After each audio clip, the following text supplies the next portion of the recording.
Apa yang ada di benak Bapak dan Ibu guru saat mendengar istilah pembelajaran terdiferensiasi? Apa hal-hal ini juga yang Bapak dan Ibu guru pikirkan? Benarkah asumsi-asumsi ini?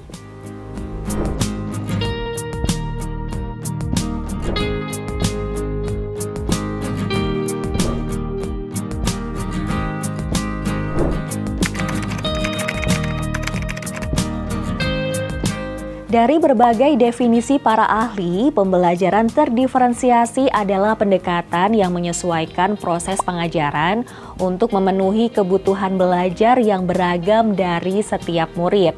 Pendekatan ini tentu akan berdampak baik jika diterapkan dalam proses pembelajaran di kelas. Namun, mengapa saat praktik di lapangannya masih sering terjadi miskonsepsi dan sering disalahpahami sehingga kurang mendapat respon positif dari para guru? Agar tidak semakin disalahpahami, yuk kita bahas apa saja sih miskonsepsi yang terjadi dan bagaimana sebaiknya pendekatan ini dilakukan. Mari kita lihat satu persatu.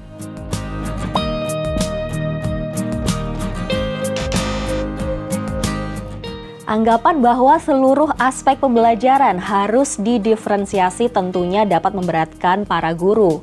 Padahal esensi diferensiasi lebih kepada penyesuaian proses pembelajaran yang dialami oleh murid, bukan hanya perbedaan instruksi atau perbedaan asesmen yang diberikan oleh guru.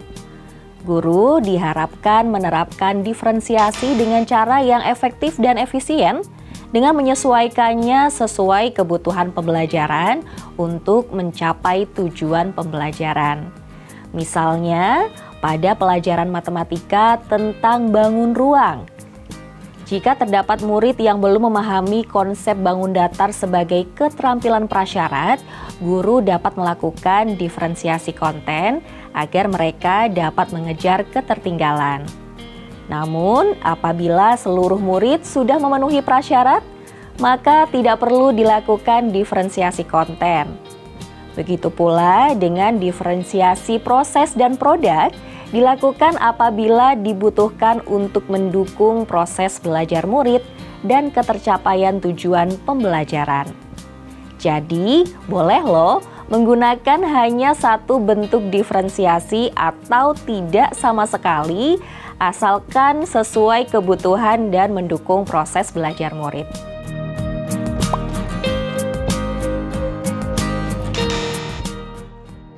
Apakah Bapak dan Ibu pernah kesulitan untuk membuat murid paham dan tertarik pada pembelajaran? Kemudian Bapak dan Ibu sering mendapati murid bosan atau justru terlihat sangat kesulitan. Hal ini terjadi karena mereka mengerjakan tugas yang tidak sesuai dengan level kemampuan mereka. Murid dapat belajar optimal saat tantangan yang diberikan berada pada level menengah. Artinya tidak terlalu mudah sehingga menyebabkan kebosanan, namun juga tidak terlalu sulit sehingga menyebabkan frustrasi. Pendekatan diferensiasi memudahkan guru untuk memberikan tantangan pada level menengah sesuai kemampuan masing-masing murid. Dengan begitu, guru tidak lagi kesulitan untuk membantu murid paham ataupun tertarik dengan pembelajaran karena tantangan belajar disesuaikan dengan kemampuan murid. Dari sisi murid, mereka juga lebih tertantang dan tidak mengalami kebosanan ataupun frustrasi. Melalui diferensiasi, proses belajar jadi lebih optimal untuk mencapai tujuan pembelajaran.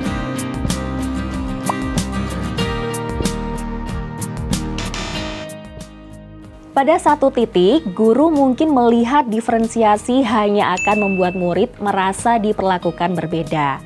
Namun, fokus utama diferensiasi adalah penyesuaian tantangan dengan level kemampuan murid agar murid dapat lebih terlibat secara personal dengan proses belajarnya. Miskonsepsi ini dapat diantisipasi dengan membuat pengelompokan yang dinamis dan tidak selalu berdasarkan kemampuan saja. Buatlah pengalaman pembelajaran yang mendukung murid dalam mengidentifikasi kelebihan dan kekurangan mereka. Lalu berikan dukungan yang sesuai untuk memperluas potensi mereka. Bagaimana ya caranya? Bapak dan Ibu bisa coba lakukan pengelompokan berikut ini.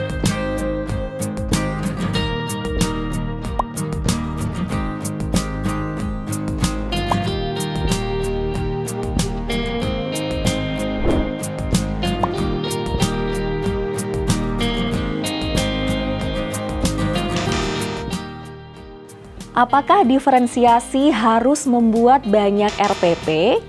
Tentu tidak ya. Coba lihat contoh berikut ini. Ini adalah contoh tujuan pembelajaran dalam mata pelajaran matematika. Sebagai langkah awal, lakukan asesmen awal pembelajaran. Langkah ini dilakukan untuk dapat memetakan murid berdasarkan kemampuan prasyaratnya. Disinilah fungsi diferensiasi dalam pembelajaran. Memiliki 3 kelompok murid dengan kemampuan yang bervariasi seperti ini tidak berarti perlu dibuatkan 3 RPP yang berbeda. Dengan menggunakan 1 RPP yang sama, Bapak dan Ibu dapat menambahkan variasi pada aktivitas pembelajaran untuk menampung kebutuhan diferensiasi. Terlihat jelas ya Bapak dan Ibu, tidak ada tuntutan atau keharusan membuat banyak RPP meskipun menerapkan diferensiasi dalam pembelajaran. Jadi, Bapak dan Ibu tidak perlu khawatir ya tentang hal ini.